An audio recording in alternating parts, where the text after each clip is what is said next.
여러분, 오늘 당장 막 통장에 500억 원이 꽂힌다면 기분이 어떠실 것 같으신가요? 와, 뭐 상상만 해도 너무 좋은데요. 당장 퇴사부터 해야 하나? 그런 생각도 들고요. 그렇죠. 아니면 여러분이 방금 창업한 회사가 갑자기 하룻밤 사이에 전 세계적으로 대박이 터진 거예요. 막 감당할 수 없을 만큼 주문이 밀려든다면요? 보통은 환호성을 지르겠죠. 야, 이거 완벽한 성공이다. 이렇게 생각할 테니까요. 네, 대부분 그러실 겁니다. 하지만 오늘 우리가 이 딥다이브에서 살펴볼 수천 년 전에 쓰인 한 고대 문헌은요. 바로 그 순간이 여러분의 삶이나 조직이 처참하게 붕괴될 수 있는 가장 위험한 타이밍이라고 경고하고 있습니다. 맞아요. 심지어 그 붕괴의 이유를 들짐승이 번성하기 때문이다. 이렇게 아주 기묘하고도 날카로운 비유로 설명하고 있죠. 네네. 성공이 왜 재앙이 될 수 있는지를 그토록 정확하게 짚어낸 문헌이 고대에 존재했다는 사실 자체가 진짜 놀랍더라고요. 오늘 우리가 여러분과 함께 파헤쳐볼 텍스트가 바로 그 문헌입니다. 보통 아주 오래된 고대 근동의 율법이나 규례라고 하면 먼지가 뽀얗게 내려앉은 차갑고 기계적인 종교 법전쯤으로 치부하기 쉽잖아요. 제 말이요. 저도 처음에 보내주신 이 자료 더미를 약간 봤을 때는 솔직히 이거 너무 지루하고 건조한 내용 아닐까 싶었거든요. 무슨 제사를 어떻게 지내라, 뭐는 먹지 마라 이런 규칙들만 나열되어 있을 줄 알았어요. 막상 열어보시니까 어떠셨나요? 제 예상이 완전히 빗나갔다는 걸 바로 깨달았죠. 여러분, 지금 출근길 차 안이든 아니면 중요한 회의를 앞두고 잠깐 숨을 고르는 중이시든 오늘 우리가 이 고대 문헌에서 끌어낼 통찰들은 여러분의 현재 삶과 아주 직결되어 있습니다. 네, 이 텍스트는 단순히 옛날 사람들의 도덕책이 아니거든요. 맞아요. 군중 심리, 사회적 안전망, 조직의 성장 전략, 그리고 인간 본성의 가장 밑바닥을 꿰뚫어보는 거대한 시스템 설계도에 가깝습니다. 저희는 오늘 어떤 종교적이거나 정치적인 편향 없이 이 문헌이 제시하는 날카로운 통찰을 아주 객관적으로 분석해 볼 예정입니다. 그 설계도라는 표현이 진짜 정확한데요. 이 문헌은 과거 노예 상태에서 벗어나서 완전히 새로운 공동체를 구축해야 했던 사람들을 위한 일종의 국가 건축 매뉴얼이었습니다. 국가 건축 매뉴얼이요? 네. 기존의 그 압제적인 시스템을 답습하지 않으면서 동시에 내부의 분열이나 외부의 위협으로부터 어떻게 지속 가능한 사회를 만들 것인가, 이 치열한 고민의 결과물이 텍스트 곳곳에 녹아 있는 거죠. 와, 그럼 그 치열한 고민의 흔적을 텍스트 초반부부터 한번 따라가 보겠습니다. 제가 가장 먼저 시선이 멈췄던 곳은 정의와 재판에 관해 다루는 대목이었어요. 1절부터 나오는 내용들이죠. 네네. 여기에 이런 구절이 나와요. 다수를 따라 악을 행하지 말며 송사에 다수를 따라 부당한 증언을 하지 마라. 저는 이걸 읽자마자 바로 소셜미디어의 타임라인이 눈앞에 쫙 그려졌습니다. 아주 흥미로운 연결이네요. 구체적으로 어떤 장면이 떠오르셨나요? 누군가 온라인에서 실수를 하거나 논란의 중심에 딱 섰을 때 사람들이 우르르 몰려가서 좌표를 찍고 매장해버리는 그 이른바 캔슬 컬처나 마녀사냥 있잖아요. 그렇죠. 요즘 정말 흔하게 볼 수 있는 현상이죠. 네. 사실 내 눈으로 직접 확인한 진실이 아님에도 불구하고 막 수천 명의 사람들이 저 사람이 나쁜 놈이다 라고 리트윗하고 비난하면 거기에 돌을 하나 더 얻는 건 너무나 쉽고 달콤하잖아요. 다수라는 익명성 뒤에 숨어서 책임을 회피할 수 있으니까요. 맞아요. 고대인들도 무리에 휩쓸려서 타인을 짓밟는 인간의 이런 나약하고 폭력적인 본성을 이미 다 파악하고 강력하게 경계하고 있었던 게 아닐까 싶었어요. 다수결이 항상 진리를 담보하지는 않는다는 점을 명확히 짚은 겁니다. 고대 사회 같은 작은 공동체에서는 군중의 분노나 여론이 곧바로 누군가의 생명과 직결되는 물리적인 폭력으로 이어지기 쉬웠을 테니까요. 듣고 보니 정말 무서운 상황이네요. 그런데요, 이 텍스트가 보여주는 정의의 개념은 단순히 다수의 횡포를 경계하라는 수준에서 멈추지 않습니다. 이 문헌의 진정한 통찰은 바로 그 다음 구절에서 나타납니다. 어떤 구절이죠? 텍스트는 가난한 자의 송사라고 해서 편벽되이 두둔하지 말지니라 라고 명령합니다. 그리고 조금 뒤에는 또 가난한 자의 송사라고 정의를 굽게 하지 말라고 덧붙이죠. 잠깐만요. 이 부분은 현대의 감각으로는 약간 불편하게 느껴지기도 하는데요. 보통 정의로운 사회라고 하면 사회적 약자나 가난한 사람들의 편에 서서 그들의 목소리를 들어주는 것을 미덕으로 삼잖아요. 그렇죠. 현대사회의 일반적인 시각이죠. 그런데 가난한 자라고 해서 무조건 두둔하지 말라니요? 이건 자칫하면 강자의 논리나 기득권의 변명처럼 들릴 수도 있지 않나요? 바로 그 지점이 이 법전이 가진 서늘할 정도의 객관성입니다. 저희가 특정 정치적 입장을 대변하려는 게 전혀 아니고요. 이 고대 텍스트의 논리를 극애로 분석해보면 이렇습니다. 네네. 우리는 종종 약자에 대한 동정과 사법적 정의를 혼동하곤 합니다. 누군가가 사회적으로 핍박받는 위치에 있다고 해서 그 사람이 저지른 잘못이나 사실관계까지 변죄부를 받을 수는 없다는 겁니다. 아, 팩트는 팩트라는 거군요. 맞습니다. 만약 재판관이 가난한 자에 대한 연민 때문에 진실을 왜곡한다면 그 순간 법은 중립적인 잣대가 아니라 누군가의 감정에 휘둘리는 주관적인 폭력으로 변질된다는 통찰이죠. 와, 듣고 보니 진짜 뼈 때리는 통찰이네요. 현대 사회에서도 어떤 사건이 딱 터졌을 때 맹목적인 피해자 중심주의나 막 감정에 호소하는 여론전 때문에 진짜 사실관계가 묻혀버리는 경우가 종종 발생하잖아요. 네, 실제로 그런 사례들이 꽤 있죠. 진정한 정의란 권력자나 부자에게 굽신거리지 않는 용기만큼이나 약자라는 프레임에 갇혀서 섣부른 동정으로 진실을 가리지 않는 냉철함을 동시에 요구한다는 거군요. 정확합니다. 법 앞에서는 권력이라는 계급장도 가난이라는 계급장도 모두 떼어내야 한다는 강력한 선언이죠. 진짜 대단하네요. 그런데 이 문헌이 그리는 정의는 법정 안에서 판사봉을 두드리는 행위로만 끝나지 않습니다. 개인의 일상과 감정의 영역까지 깊숙이 파고들거든요. 일상까지요? 네, 혹시 4절과 5절에 원수의 길 잃은 초나 나귀를 보면 어떻게 하라고 되어 있던가요? 아, 그 대목. 진짜 그거 읽으면서 저 혼자 헛웃음이 났거든요. 왜 어떤 부분 때문에 그러셨나요? 아니, 생각을 해보세요. 제가 평소에 막 엄청 혐오하고 끔찍하게 싫어하는 직장 상사나 원수가 있다고 쳐요. 그 사람의 나귀가 짐을 잔뜩 싣고 가다가 쓰러진 걸 길에서 우연히 본 겁니다. 네, 아주 난감한 상황이네요. 속으로 아싸 꼴 좋다 이러고 그냥 모른 척 지나가는 게 솔직한 사람 마음이잖아요. 솔직히 그렇긴 하죠. 근데 텍스트는 반드시 다가가서 그 원수와 함께 나귀의 짐을 내려주라고 아예 못을 박아버리더라고요. 네, 그게 바로 재판관 앞에서의 공정함을 넘어서 사적인 감정과 혐오마저 극복하라는 아주 실천적인 요구입니다. 사적인 혐오 극복이요. 법정에서의 정의가 거대한 시스템의 문제라면 일상에서 원수의 나귀를 돕는 것은 개인의 도덕적 근육을 단련하는 일인 셈이죠. 내가 혐오하는 사람의 재산과 생계 수단마저 보호할 수 있을 때 비로소 공동체 내부의 사적인 복수나 증오의 연쇄가 끊어질 수 있으니까요. 와, 진짜 고단수네요. 더 나아가서 이방 나그네를 압제하지 말라는 구절의 규례도 완전히 같은 맥락입니다.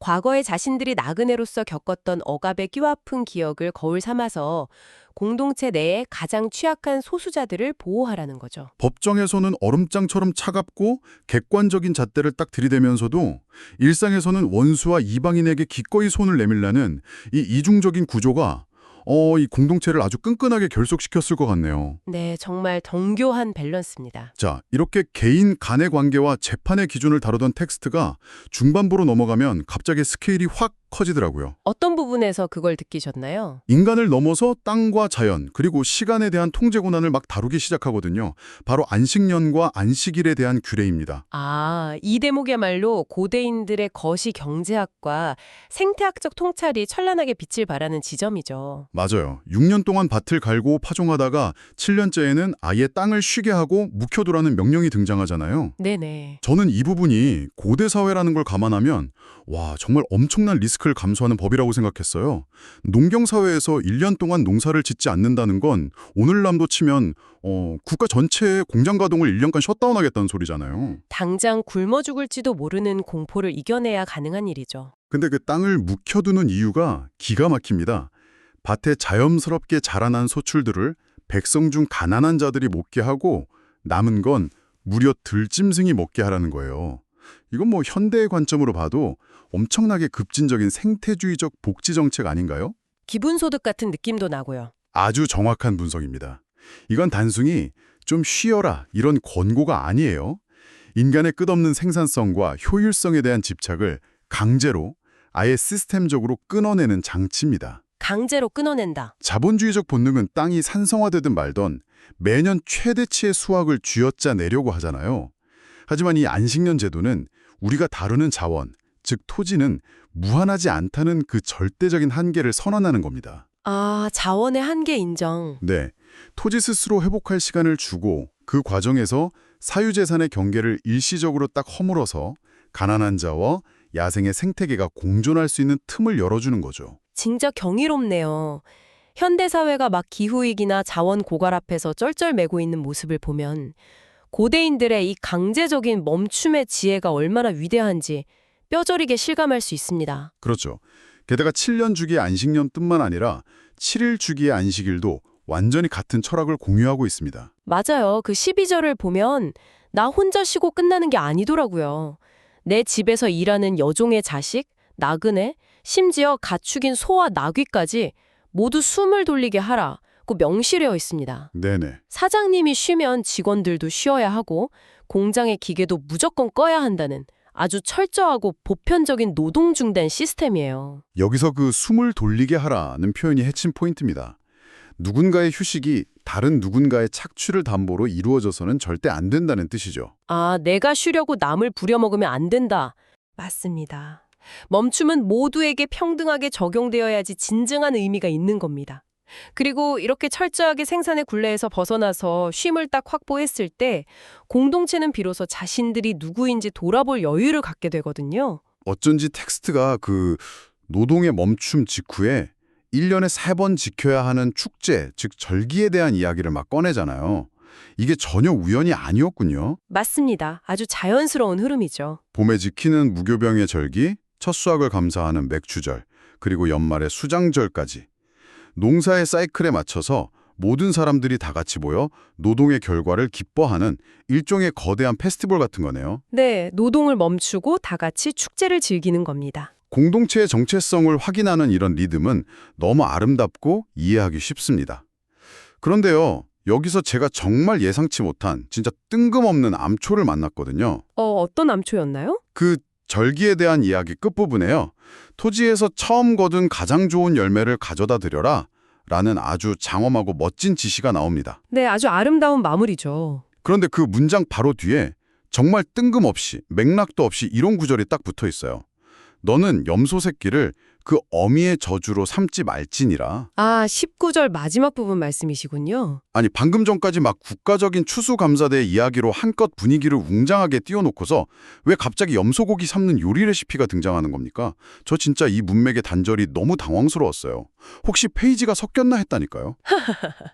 처음 읽으실 때는 누구나 그 이질감에 고개를 갸우뚱하게 되죠. 충분히 이해합니다. 대체 이게 무슨 뜻인가요? 상징과 경계를 다루는 핵심적인 구절입니다.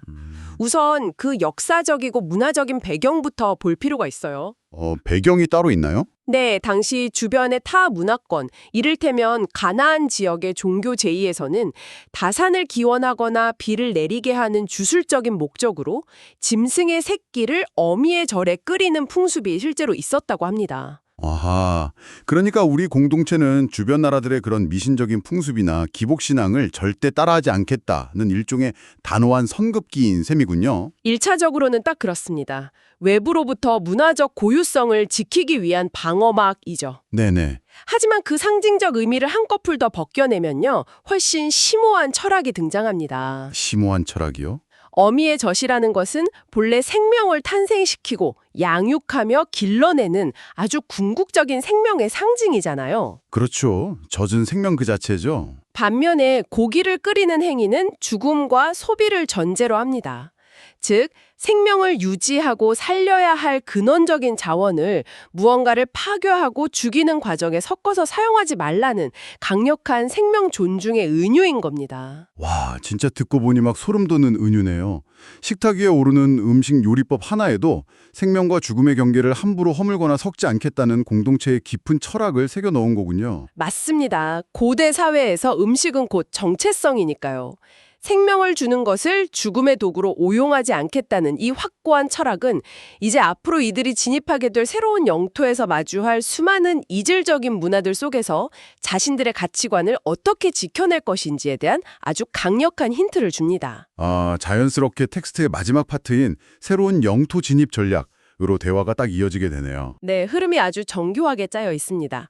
텍스트 후반부를 보면 이스라엘 공동체가 장차 차지하게 될 새로운 땅의 원주민들, 그리고 그들의 신상과 제단들을 어떻게 처리할 것인지에 대한 아주 구체적인 지침이 나옵니다. 네, 23절부터 등장하는 내용들이죠. 그들의 신상을 완전히 부수고 그들과 언약도 맺지 말라는 아주 철저하고 단호한 배척의 메시지가 등장하죠. 맞습니다. 사실 현대의 관용적인 다문화적 시각으로 보면 이 배타성이 꽤 낯설고 불편하게 다가올 수도 있습니다. 네, 충분히 그럴 수 있죠.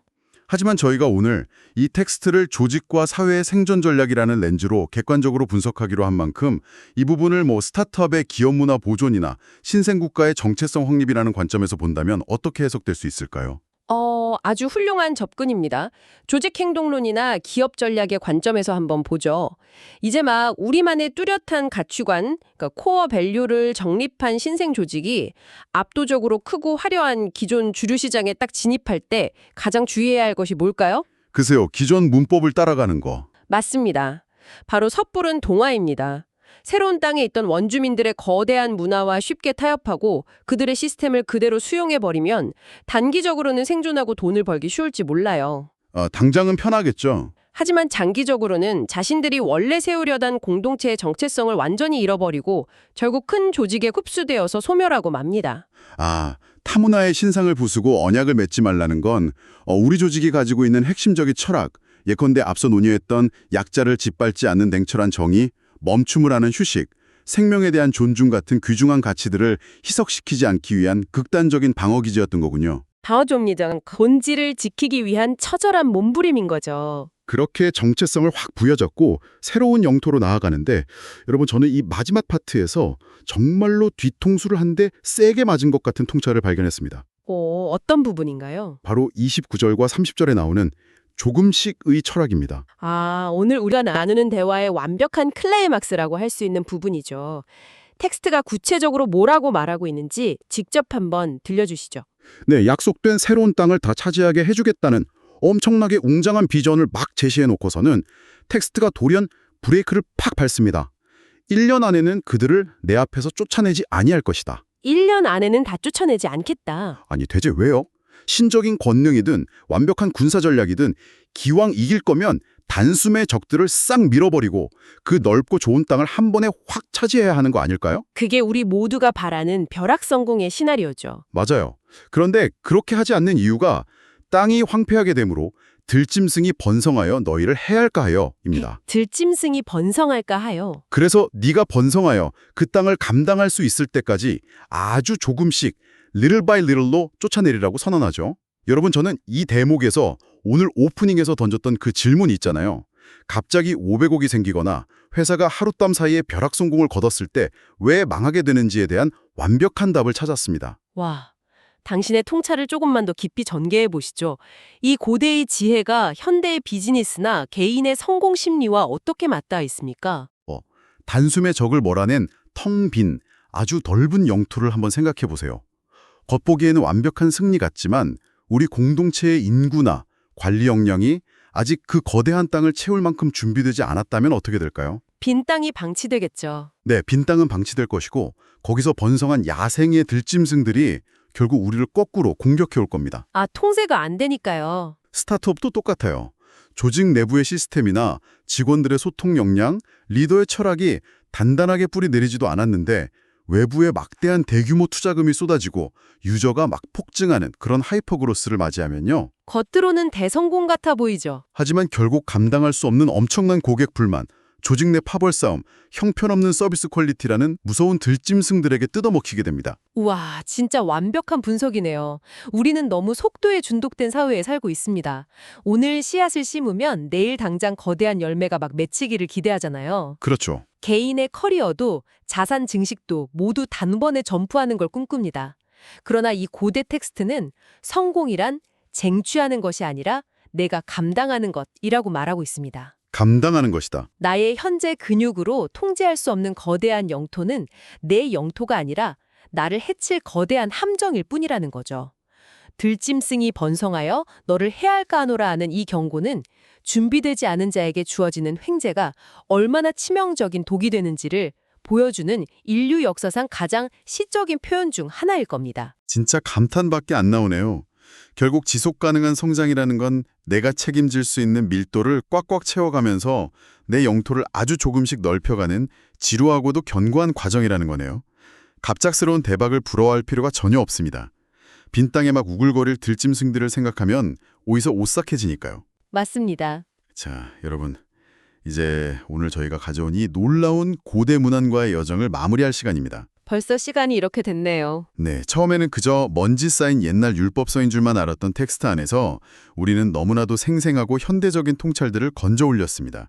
군중의 광기에 휩쓸리지 않는 것, 약자라는 이유만으로 진실을 굽히지 않는 차갑고도 냉철한 중립, 그리고 원수의 낙위마저 구해내는 일상의 정의. 네, 그리고 자원의 한계를 인정하고 땅과 사람 모두에게 강제적인 멈춤을 부여하는 셧다운 시스템까지 짚어봤죠. 맞습니다. 그리고 무엇보다 성장의 한계를 직시하고 나만의 보폭으로 전진해야 한다는 그 조금씩의 지혜는 속도전에 지친 우리에게 큰 위안이자 아주 날카로운 경고로 다가옵니다. 저는 오늘 딥다이브를 끝맺으면서 아까 우리가 함께 막 감탄하고 당황했던 그 기묘한 요리법에 대한 메타포를 청취자 여러분께 마지막 질문으로 한번 던져보고 싶습니다. 아, 염소 새끼 요리 말씀이시죠? 네, 너는 염소 새끼를 그 어미의 젖으로 삶지 말지니라.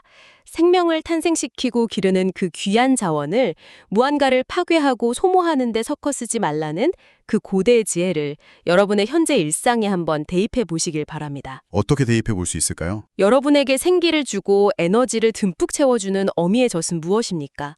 사랑하는 사람들과 보내는 시간, 온전히 나 자신에게 집중하는 고요한 취미생활, 혹은 아주 건강하고 푹 자는 수면일 수도 있겠죠. 네네. 혹시 여러분은 지금 일상의 스트레스나 불안, 혹은 타인을 향한 분노를 부글부글 끓여내기 위해서 그 소중한 생명의 자원들을 무의식 중에 땔감으로 훅훅 던져놓고 있지는 않으신가요? 나를 살리는 것과 나를 갉아먹는 것을 한 냄비에 마구 뒤섞고 있는 건 아닌지 여러분 삶의 경계를 찬찬히 들여다보는 그런 하루가 되기를 바랍니다. 와, 나를 살리는 자원과 파괴하는 것을 섞지 마라. 정말 묵직하고 강렬한 여운이 남는 질문이네요. 여러분, 오늘 이 시간이 여러분의 생각에 새로운 균열을 내고 세상을 바라보는 해상도를 조금이라도 높이는 데 큰 도움이 되었기를 바랍니다. 그럼 지금까지 여러분을 위한 딥다이브였습니다. 함께해 주셔서 감사합니다. 감사합니다.